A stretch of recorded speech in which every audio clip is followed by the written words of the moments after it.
22 తరువాత ఎమ్మెల్సీ స్థానానికి ఎన్నిక జరుగుతుండడంతో ఇప్పుడు అందరి చూపు కూడా గ్రేటర్ వార్ వైపే పడింది. దానికి సంబంధించిన బ్రేకింగ్ న్యూస్ మనం చూస్తున్నాం.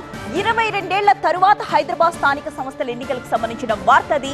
బలాబలాల్లో మజ్లిస్ కి మొగ్గు ఉన్నప్పటికీ వార్ వన్ సైడే కాదంటోంది బీజేపీ. ఇంతకీ ఎంఐఎం వర్సెస్ బీజేపీ పోరులో ఫలితం ఎలా ఉండబోతోంది? గాలిపటాన్ని అడ్డుకోవడానికి కమలం పార్టీ ముందున్న దారేది? హైదరాబాద్ స్థానిక సంస్థల ఎమ్మెల్సీ 22 ఏళ్లుగా ఎంఐఎం పార్టీకి ఏకగ్రీవం. కానీ ఇప్పుడలా కుదరదంటూ బరిలోకి దిగింది బీజేపీ. పాత బస్తీపై పట్టున్న మజ్లిస్ కు వ్యతిరేకంగా బీజేపీ నిలబడింది.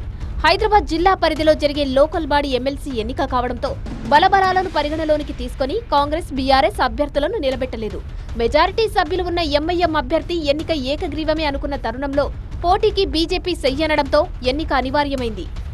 ఎంఐఎం తరపున మీర్జా రియాజ్ ఉల్ హసన్ ఎఫెండి, బీజేపీ తరపున గౌతమ్ రావు అభ్యర్థులుగా పోటీ పడుతున్నారు.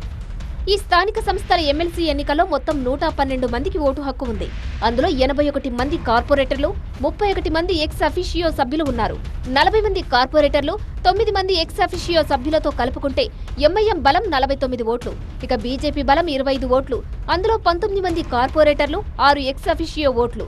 ఇకపోతే బీఆర్ఎస్ కు 24, కాంగ్రెస్ కు 14 మంది సంఖ్య బలం ఉంది. ఇప్పటికీ పోలింగ్ కు దూరంగా ఉండాలని బీఆర్ఎస్ నిర్ణయించుకుంది.